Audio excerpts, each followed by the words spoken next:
Good evening guys. Naka-ready na po yung aming hapunan ni Ate Od. So ayan, kakain na po kami. Kain po tayo mga kasugid natin. Kasubaybay dyan. Ito ginabi ho kami ng pagluluto eh. Alam nyo naman, hindi nakakabalahan. Guys, naka 1K subscriber na nga po para tayo. Maraming salamat sa inyo guys sa suporta nyo kay Kuya Lars. Patuloy nyo lang pong gabayan si Kuya Lars sa kanyang mga vlog.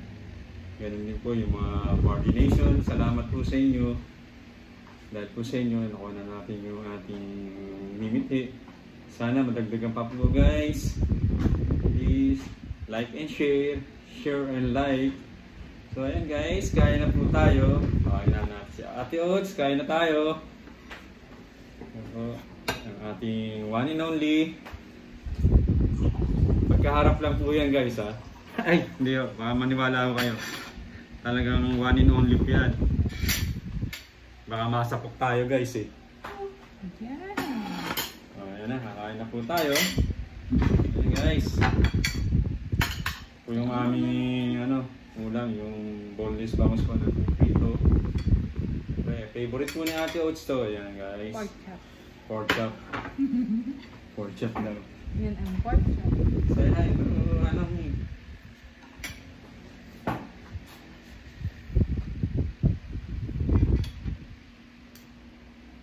ang pork chop ni Ate Oats.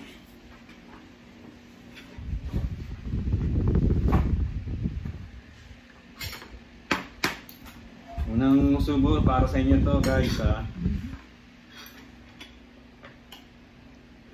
Wow. Yan, may pipino. Hindi naman natin mangos. Nati ko yan. Merong maliit. Sabi sa'yo, 4 na piraso yan. Ano tayo dyan, dalawa. Bukas ng umaga naman yung isa ha. Ganun lang tayo guys. Umaga yung isa. Sarap, malutong ah. Malutong, kahit anong ipatong. Shoutout nga po pala sa inyo mga masugid na subaybay dyan. Kain po. Number 1 po kay Loriano da Regidor Tuberos, sa Mariano GTV, kay Ate Annie Lola Yu, shoutout kay Simple Man, kay Ronnie's Vlog, thank you. Kay Jen Reyes po, salamat sa suporta. Sa mga bago nating subscriber dyan.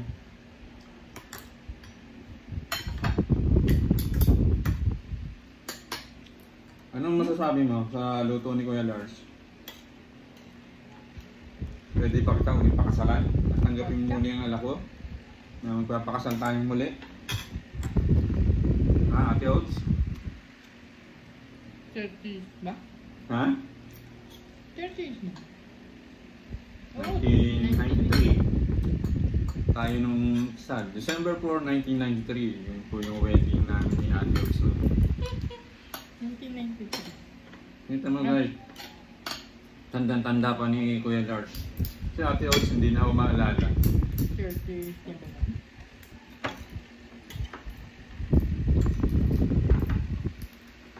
Ilang years yun eh? 30? Ilang years mo 31? pinagsagaan? Nagtiis ng sakripisyo? Kasabay po kasi dati si Kuya Lars eh. Pasaway.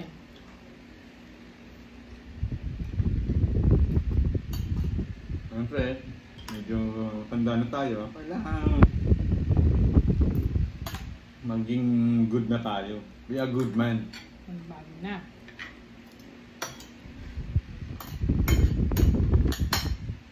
Sarap nga? Sarap. Bagay na bagay. Yung pipino sa prito. Sarap. Lola yo, kain tayo. Yanip. Yummy yummy. So, guys ha. Nagiging low negosyo ng si Kuya Lars. Nakukonsumi po dito sa nagagawang house. Bilad sa araw guys. Nawawala po yung aking kagandahan. Nawawala yung dating wala na. Oo, yung dating wala na, nawawala pa. Niloloko ako ni Atos guys. Nandito po si Lawrence kanina po eh. Dito natulog yun. Kahapon mo eh, no? After lunch po, bumalik na sa condo niya. Galing sa volleyball. Parang si Kuya Lars yung guys, mahilig sa sports. Volleyball naman po yung kanya. Buti po siya nananalo. Champion. Si Kuya Lars, tagal-tagal nang nagliliga, hindi makapasok sa championship. Laging laglag. Makakadat. Wala, pagkapilay na ako. Hindi na ako makapaglaro. Hindi.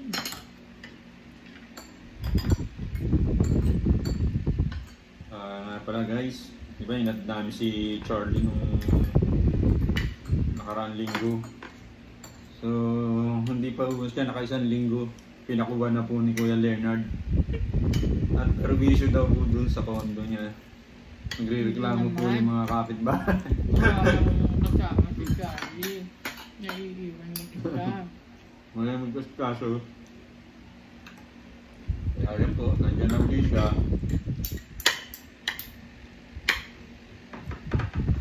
Pag nag-iiwan, papakuha niya mo. Pag nag-iiwan siya. Ako yung sausawan ko guys, yung sukang may bawang ng patis. Hindi lang po ako may sa manghang. Bawal po kay Kuya Lars yung sili. Bawal.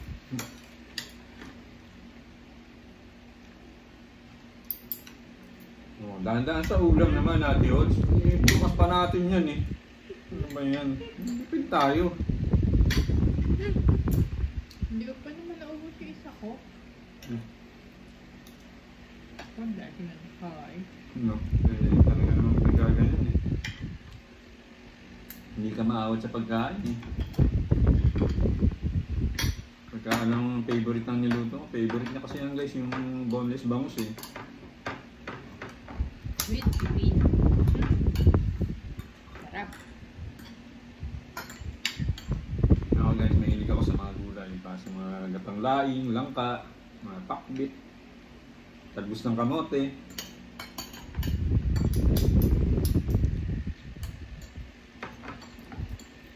Laking probinsya tayo guys eh. Kaya yun ang mga hilig natin. Ano ba probinsya ko? Nakalimutan ko na. Bulacan. So, yun nga pala guys, yung yung gawa ko ng alahas eh. Hindi ko naiaayos. Baka meron pong magpapagawa dyan. Kontakin nyo lang po si Kuya Lars. Yun na po talaga yung board ko. Or yung mga sideline natin ngayon.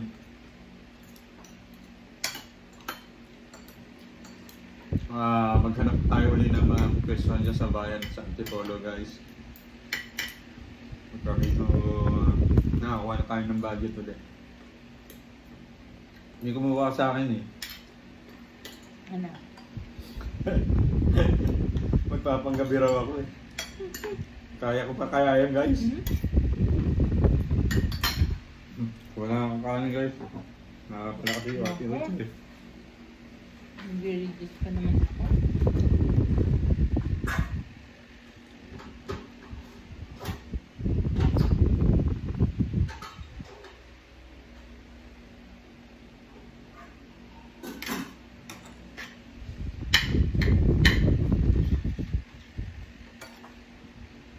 Yan. Medyo malutong-lutong ang luto ko ngayon. Ibig sabihin, maganda yung boneless. Bakos. Sariwa.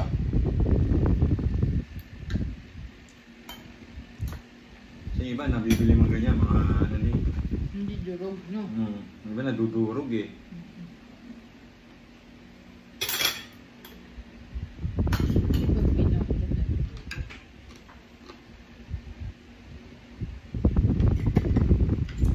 guys, oh. Long hair na naman po si Kuya Lars. Ay na, magpagpit. Kakagupit ako pagka yung ano na. Natapos na yung house ko, guys. Maglo-long hair uli si Kuya Lars. Tulad na ng bipat ka. Nagmukha akong haragan.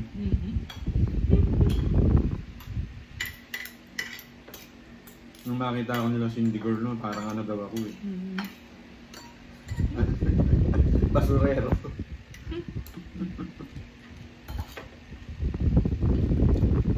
Na-stress guys eh. Napagod.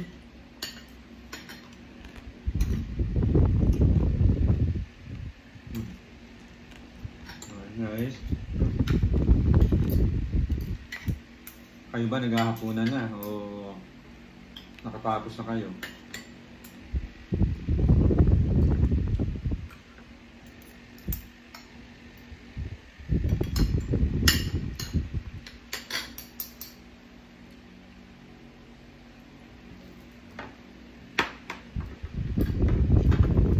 Ikaw ate, saan ang masasabi mo?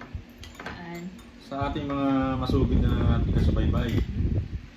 Hindi ka naman ang message kay Kuya Lars. Sa pag-support kay Kuya Lars. Ito po sa inyo.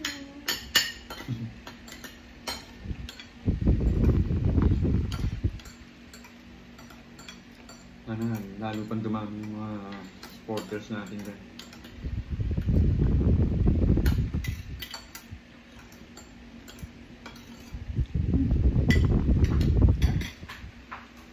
Kanin pa. Wala bang kiss dyan? Ano naman ako ng kiss? Ano ba? Dadalawain tayo rito. May bubulot ako sa'yo.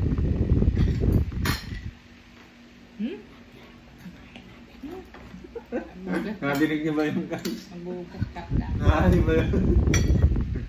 Ako pala magbuhugas. Hindi ka na naawa sa akin. Di ba pinamlansya mo ko kanina? Kaya nakita mo mga ugat ko, naglalaki yan. Ano, pasma?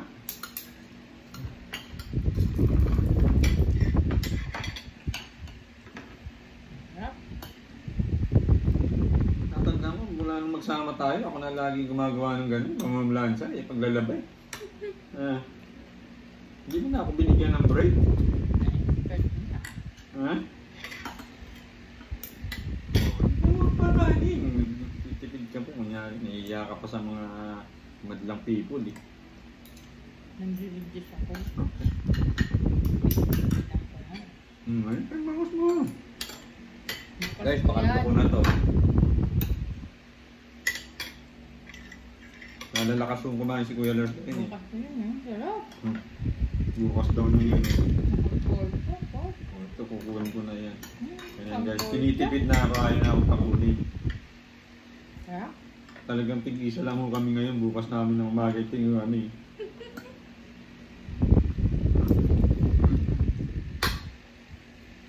Titipid kami guys. Susunod nga ho yan, ulam namin asin eh, tsaka toyo. Huwag naman. Oh, yun adobo. Mantika sa toyo. Ang laman. Ulam namin yun eh. Ayun, chicharon eh. Ano ba yun? Yung dipsy. Yung ulam namin nung araw yun eh. Yung lechong manok. Yung ano? Yung nasa plastic. Chicharon.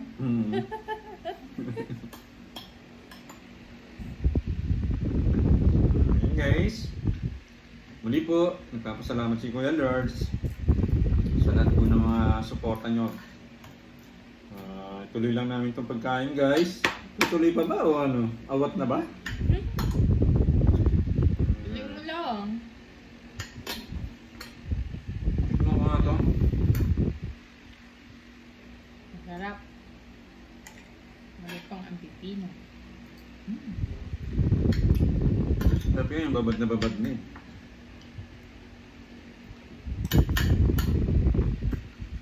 Pati sabaw. Hmm. Masarap.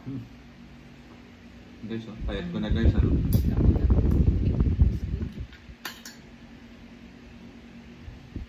Ayun, nung kabataan ko yung large. Kawin ko po doon si Arnold Schwarzenegger.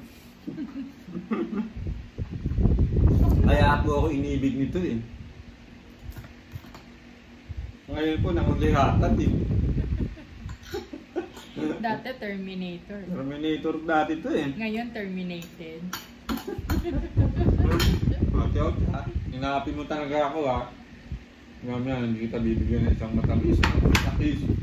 Bago tayo matulog. Pero talagang tayong dalawa lang ngayon eh.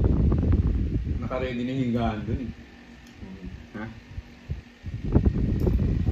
Harap ng prito. Tinimplan mo ba yan? Siyempre. Alam mo naman si Kuya Lars. Guys, marami akong gustong ipakitang malulutuin sa inyo. Ang problema lang po, wala akong maliluto. Langya ka. Meron po tayong gumawa ng mga kakanin guys eh. Kasi yun po yung binuhay sa amin ng mother ko noon. Madaling araw pa lang po, nag-deliver na si Kuya Lars na eskwelahan nun sa kantin. Sarap yun. Papasok po ako sa school noon, may sulong-sulong po akong bilao. Mag-deliver na po ako sa mga tindahan. Yun guys, akala nila, gay ako noon. Kung may kending ako, may sulong akong bilao. Ganun ako. Kaya lang siya nakakapasa kasi binibigyan niya yung teacher niya ng kukinta. Kukinta tsaka puto. Tsaka doon sa probinsya namin dati, maraming mga punong dinadaanan doon, mga prutas. Puno ng santol, mangga, bayabas, yan, sampalok. Gagawin ko, bago ako pumunta sa school, akit ako doon. Pupunin ko ng prutas yung bag ko. Anong ginagawa ko? Binibigay ko sa mga teacher ko. Kasi wala siyang project. Yun ang suhol ko.